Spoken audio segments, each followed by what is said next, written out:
நாம் பார்க்க போகிறது டெஸ்லா.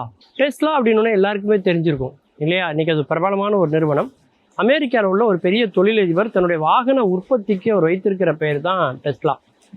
அந்த டெஸ்லா அப்படிங்கிறது இன்றைக்கி எல்லாருக்கும் தெரியும். அந்த டெஸ்லாங்கிறது யார், எதற்காக அந்த பேரை அந்த நிறுவனத்துக்கு வச்சுருக்காங்க? இன்றைக்கி உலகமே கொண்டாடி கொண்டிருக்கக்கூடிய மிகப்பெரிய மேதை அப்படின்னு சொன்னால் தாமஸ் ஆல்வா எடிசன், ரைட் சகோதரர்கள், ரூதர்ஃபோர்ட்.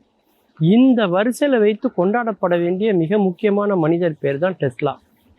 ஆனால் வாழ்க்கையில் அவர் செய்த சில தவறான முடிவுகள்னால மிகப்பெரிய சறுக்கல் ஏற்பட்டு 1943 ஜனவரி மாதம் 7ஆம் தேதி 3327 என்று சொல்லக்கூடிய ஒரு அறை எண்ணில் நியூயார்க்கில் ஒரு அனாதையை போல இறந்து கிடந்தவர் தான் டெஸ்லா.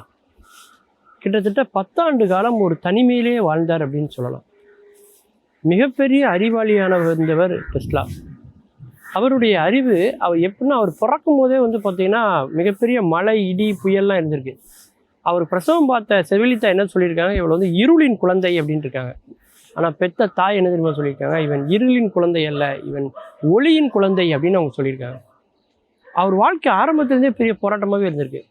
சிறு வயதிலே அவங்க அண்ணன் குதிரையிலேருந்து கீழே விழுந்து இறந்து போயிடுறாரு. அது அவர் மனதை ரொம்ப ஆழமாக பாதிக்குது. ஒரு வாழ்க்கையினுடைய பல கட்டங்களில் அது அவருக்கு நினைவு வந்துகிட்டே இருக்குது. அது மட்டும் இல்லாமல் அவர் பள்ளிக்கூடத்தில் போய் படிக்கிறாரு.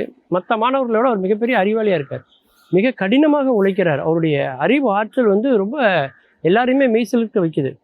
ஆனால் அதே நேரத்தில் அவர் சில போதை பழக்கங்கள், ஒரு சில தவறான பழக்கங்களுக்கு உள்ளாகி சூதாட்டத்துக்கு அவர் மெயினாக போகிறார்.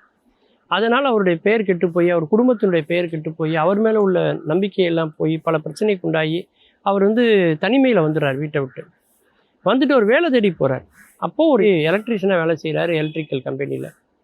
அங்கேருந்து அவர் அந்த எலக்ட்ரிக்கல் சம்மந்தமாக நிறைய கற்றுக்கிட்டே இருக்கும்போது தான் தாமஸ் ஆல்வா எடிசனுடைய கம்பெனிக்கு அவர் போகிறார். அப்படிப்பட்ட காலகட்டத்தில் தான் என்ன ஆகுது அப்படின்னா, இந்த ஜெனரேட்டர், பேட்ரி, டைனமோ இந்த மாதிரி மாற்று விதமான மின்சாரத்தை உற்பத்தி செய்யக்கூடிய காலகட்டமுக்கான விதை இவர் தான் போடுறார். தாமஸ் ஆல்வா எடிசன் அதுக்கு வாய்ப்பே இல்லைங்கிறார். அவர் டிசி மேலே தான் ரொம்ப ஆர்வமாக இருக்கார். இவர் அப்படி இல்லை, ஏசி தான் நமக்கு இனிமேல் முக்கியம், அந்த விதமான மின்சார ஒரு சாதனம் தான் உருவாக்கணும், எதிர்காலம் அதுக்கு தான் இருக்குது அப்படிங்கிற மாதிரி போகிறார். இருவருக்கும் இடையில் நட்பு நெருக்கமாவது இவர் அறிவாற்றலால்.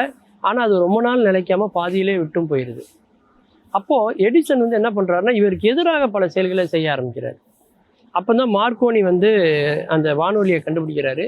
அதற்கு அவர் நிறைய பணம் கொடுத்து அதை உயர்த்தி விடுற வேலையை பண்ணுறாரு. ஏன்னா அந்த டிசி சம்மந்தமாக இருக்கிற எல்லாத்தையுமே அவர் கொண்டு வர்றார். ஆனால் டெஸ்லா என்ன பண்ணுறாரு, அந்த நயாகரா ஃபால்ஸில் உள்ள நீர்வீழ்ச்சியிலேருந்து விழக்கூடிய தண்ணியிலேருந்து அவர் அந்த டிசி கரண்டை எடுத்து ஒரு பெரிய நகரத்துக்கே மின்சாரம் கிடைக்கிற மாதிரியான பணிகளுக்கெல்லாம் விதைகள்லாம் போட்டு அதெல்லாம் அவர் பண்ணுறார். அப்படி 2 பேருக்கு இடையில் வணிக போட்டியில் டெஸ்லா வீழ்த்தப்படுகிறார்.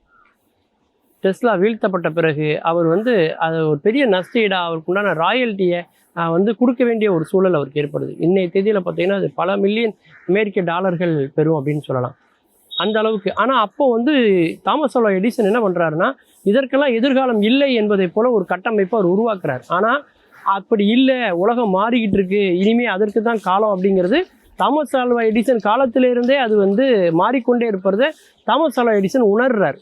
அந்த மாற்றத்துக்கான விதையை அன்றைக்கே டெஸ்லா போட்டார். அந்த சைடு தான் அவர் போய்கிட்டே இருக்குது உலகம் அப்படிங்கிறது அவருக்கு தெரியுது. இருந்தாலும் இவருடைய தவறான சில முடிவுகளால், டெஸ்லாவுடைய தவறான முடிவுகளால் அவர் அவர் வேலை பார்த்த நிறுவனத்தை விட்டு வெளியில் எல்லாவற்றையுமே இழந்து அவர் நடுத்தருக்கு வர்ற சூழ்நிலை வருது.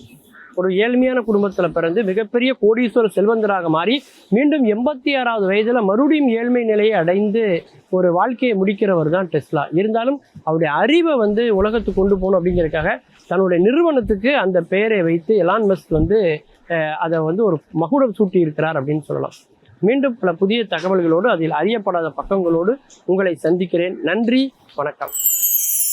தெரிந்ததும் தெரியாததும் செக்மெண்ட்ல இன்னைக்கு ஒரு புது விஷயத்த தெரிஞ்சுட்டு இருப்பீங்கன்னு நம்புறோம். அடுத்து ஒரு சூப்பரான செக்மெண்ட் பார்க்கறதுக்கு முன்னாடி நம்ம ஷோல ஒரு சின்ன பிரேக். இது காலை மலர்.